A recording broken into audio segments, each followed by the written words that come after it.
Bwatyo Ssaabasumba w'essaza ekkulu ery'e Kampala Dr. Sepiria Kizito Lwanga bw'agenze mwebale nnyo abasasi baffe byonna bye mutukuŋŋaanyiriza.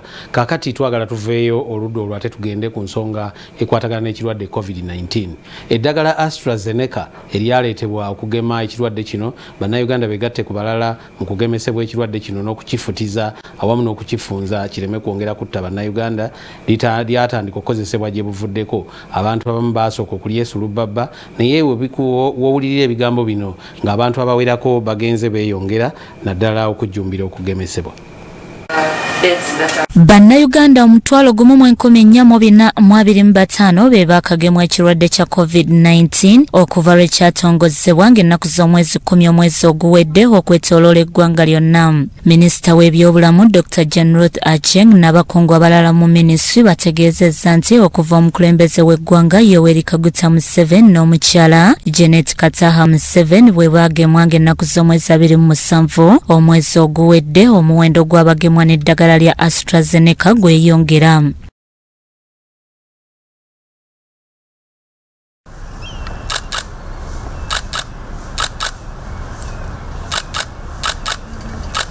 Dr. Henry Mwebesa akulira ebyobujjanjabi mu minisitule y'ebyobulamu alambuludde ku bibalo n'emiwendo gy'abaakagemebwa.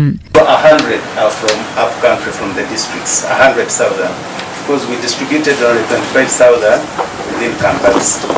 So if we assume, let's say 20,000 have already been vaccinated, then the rest from our country. So it means over 120,000 are from the districts.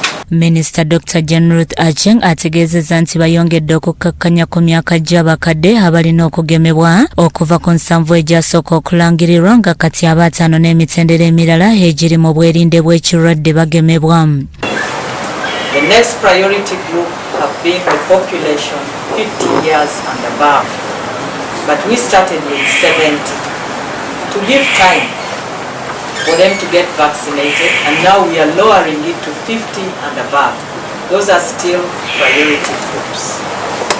Agamba nti wadde okugema kwa kyeyagalire, omuwendo gw'abasawo gwe bali basuubira okugema tebannagutuukako. But health workers have a one-on-one interaction with clients, and the client may first ask, are you vaccinated? That is why it is important for us to continue encouraging them.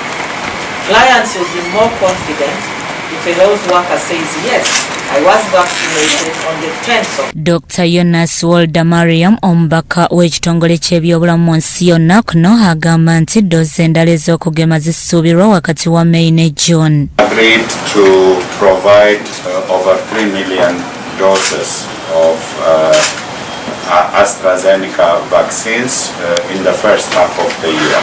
Dr. Henry Chobe akulira ebyokulondoola entambula, emiwendo n'ensaasaana y'ekirwadde kino ku lukiiko olutongole olwa minisitule agamba nti wadde bakakasa ebika bya COVID ebikambwe okuva mu South Africa, Nigeria ne Bungereza biyinza obutabayisa bubi singa bannayuganda bongera okugondera ebiragiro ebitangira COVID. The issue here is the emergence of these variants is a big threat both to our response, both nationally and regionally, because it can reverse all that we have done. The only good news we have is that the same measures of protecting for the primary variants are the same measures for the variants, the secondary variants as we see. COVID-19 yakakwata abantu abasoba mu bukadde 133 mu nsi yonna, ate obukadde 2,488 mu 9,878 be bafudde. Mu Uganda yakakwata abantu 4,123 nga ku bano 335 abasse, ate 4,452 basimatuse. Bikusakiddwa Muhammad Wamala, Kraso TV, Omunnyo.